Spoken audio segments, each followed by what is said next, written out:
Assalamualaikum warahmatullahi wabarakatuh. Perkenalkan, nama saya Royki Pranoto dengan nomor NPM 2062201044. Baik, di sini saya akan menjelaskan proposal skripsi saya tentang pengaruh referen ukuran perusahaan dan probabilitas terhadap nilai perusahaan. Yang mana studi kasusnya itu empiris pada perusahaan manufaktur yang terdapat pada Bursa Efek Indonesia. Baik, di sini saya akan menjelaskan itu pertama bab 1, yang mana di sini ada pendahuluan, itu latar belakang, di mana di Indonesia khususnya dalam dunia bisnis kini banyak sekali bermunculan perusahaan-perusahaan di berbagai bidang. Selain itu meningkatkan perekonomian di Indonesia. Kondisi ini memberikan kemudahan bagi masyarakat di mana sudah banyak tersedia barang maupun jasa yang ditawarkan oleh perusahaan-perusahaan untuk memenuhi kebutuhan hidupnya. Perusahaan sebagai suatu entitas ekonomi umumnya memiliki tujuan jangka pendek maupun tujuan jangka panjang. Tujuan jangka pendek perusahaan adalah untuk memperoleh laba secara maksimal, sedangkan tujuan jangka panjang adalah untuk meningkatkan nilai perusahaan. Nilai perusahaan merupakan representasi investor terhadap perusahaan yang sering dikaitkan dengan harga saham. Suatu perusahaan dikatakan punya nilai yang baik jika kinerja perusahaan juga berbaik. Bagi perusahaan yang menerbitkan saham di pasar modal, harga saham yang ditransaksi di bursa merupakan indikator nilai perusahaan. Yang itu selanjutnya itu 1.2 perumusan masalah. Terdiri dari 3. Apakah referen berpengaruh positif terhadap nilai perusahaan pada perusahaan manufaktur yang terdaftar di Bursa Efek Indonesia pada periode 2019 sampai dengan 2021? Yang kedua itu, apakah ukuran perusahaan berpengaruh positif terhadap nilai perusahaan pada perusahaan manufaktur yang terdaftar di Bursa Efek Indonesia? Dan ketiga itu, apakah probabilitas berpengaruh positif terhadap nilai perusahaan pada perusahaan manufaktur yang terdaftar di Bursa Efek Indonesia pada periode 2019-2021. Yang selanjutnya itu 1.3 batasan masalah, yang mana di sini menjelaskan berdasarkan latar belakang di atas luasnya variabel yang dapat mempengaruhi nilai perusahaan. Maka dalam penelitian ini hanya diambil 3 variabel independen, itu referen, ukuran perusahaan, dan probabilitas terhadap nilai perusahaan, karena ketiga variabel tersebut mempunyai pengaruh yang signifikan terhadap pergerakan harga saham. Yang selanjutnya itu tujuan penelitian, yang mana di sini terdiri dari 3 variabel.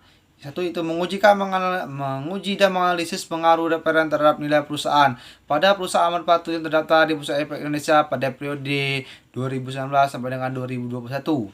Yang kedua itu menguji menganalisis pengaruh ukuran perusahaan terhadap nilai perusahaan pada perusahaan manufaktur yang terdaftar di Bursa Efek Indonesia periode 2019 sampai dengan 2021. Yang ketiga itu menguji analisis pengaruh probabilitas terhadap nilai perusahaan pada perusahaan manufaktur yang terdaftar di Bursa Efek Indonesia pada periode 2021.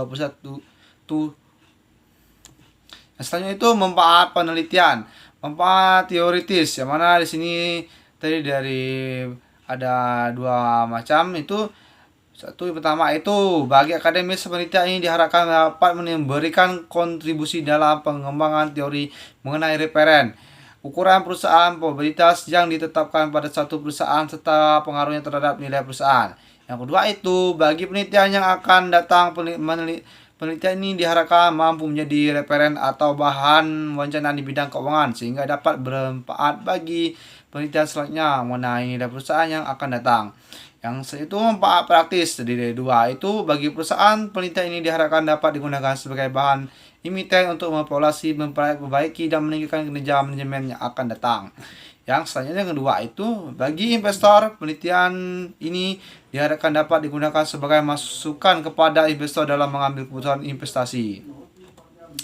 Selanjutnya itu bab 2, yang mana sini akan menjelaskan tujuan pustaka dan perumusan hipotesis, yang mana dari teori signaling atau signaling menyatakan bahwa perusahaan yang berkualitas baik dengan sengaja akan memberikan sinyal pada pasar. Dengan demikian, pasar diharapkan dapat membedakan perusahaan yang berkualitas dan baik dan buruk.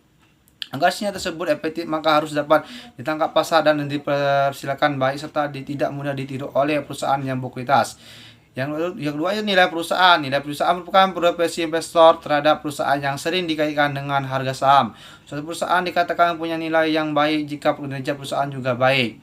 Yang ketiga itu reference, yang mana sini salah satu faktor penting dalam unsur pendanaan atau hutang. Referen digunakan untuk melihat sejauh mana aset perusahaan dibiayai oleh hutang dibandingkan dengan modal sendiri. Itu ukuran perusahaan. Misalnya ukuran perusahaan ini itu ukuran perusahaan. Ukuran perusahaan adalah satu skala di mana dapat diaplikasikan besar kecilnya perusahaan menurut berbagai cara lain dengan nilai total aktiva atau log CZ atau nilai perusahaan saham dan ukuran perusahaan terbagi jadi 3 kategori, itu perusahaan besar, perusahaan menengah, dan perusahaan kecil. Dan selanjutnya itu probabilitas. Probabilitas merupakan gambaran dari kinerja manajemen dalam mengelola perusahaan. Itu selanjutnya itu 2.2 telah penelitian terdahulu, yang mana di sini kita penelitian dilakukan oleh menggunakan data dari perusahaan manufaktur yang terdaftar di Bursa Efek Indonesia.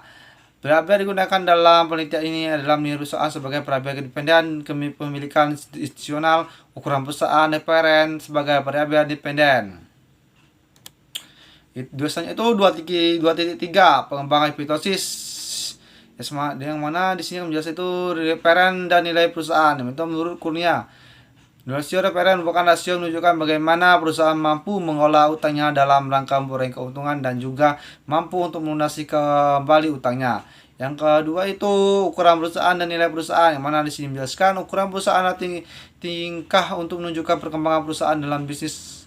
Investor cenderung lebih tertarik dengan perusahaan besar dalam menangkap modal mereka. Hal ini disebabkan oleh kondisi keuangan perusahaan besar lebih stabil. Yang ketiga itu perusahaan, probabilitas dan nilai perusahaan, yang mana di sini adalah perusahaan yang memiliki probabilitas tinggi setiap tahunnya cenderung diminati oleh banyak investor. Kerangka penelitian di sini itu kerangka penelitian itu nilai perusahaan dibentuk melalui indikator dan dari nilai pasar sahamnya dapat dipengaruhi oleh beberapa faktor, yaitu referen, ukuran perusahaan, dan probabilitas. Referen dapat dipahami sebagai faksir atau risiko yang melekat pada suatu perusahaan. Dilihat dari teorisinya, terdapat reaksi saham jika terjadi peningkatan atau penurunan hutang perusahaan. Pada umumnya, pendanaan dengan hutang merupakan sinyal positif karena jika ada kesempatan investasi yang menguntungkan akan membutuhkan tambahan dana. Itu bab 3. Selanjutnya itu bab 3, yang mana di sini kita akan menjelaskan yaitu 3.1 populasi dan sampel penelitian. Terdiri dari 2 itu populasi. Populasi adalah kumpulan keseluruhan dari elemen di mana kita akan menarik kesimpulan. Yang mana populasi dalam penelitian ini ada perusahaan manufaktur yang terdaftar di Bursa Efek Indonesia pada periode 2019 sampai dengan 2021. Yang kedua itu sampel, yang mana sampel adalah bagian dari suatu objek atau objek yang mewakili populasi. Teknik pengambilan sampel ini dalam penelitian adalah teknik populasi atau sampling, itu data yang dipilih berdasarkan kriteria tentu sesuai dengan tujuan penelitian. Yang selanjutnya itu adalah 3.2, yang mana disini kan menjelaskan data penelitian. Jenis sumber data. Data yang digunakan dalam penelitian ini adalah data sekunder dalam bentuk laporan keuangan atau series data tersebut didapat dari laporan keuangan perusahaan manufaktur yang terdaftar di Bursa Efek Indonesia pada periode 2019 sampai dengan 2021. Yang kedua itu metode memperoleh data, yang mana metode pengumpulan data yang digunakan dalam penelitian ini adalah metode dokumentasi dan metode pustaka. Metode dokumentasi merupakan metode yang digunakan untuk melihat, mempelajari, dan menggunakan data-data sekunder yang diperoleh dari situs resmi Indonesia. Yaitu 3.3 definisi opsional dan pengukuran variabel. Terdiri dari 3 itu nilai perusahaan, referen, probabilitas. Misalnya itu 3.5, yang sini itu metode analisis. Ya ini itu terdiri dari analisis regresi linear berganda. Regresi linear berganda adalah model regresi linear dengan satu variabel kontinu beserta KK2 atau lebih variabel independen kontinu atau kategori. Itu adalah uji model atau uji R.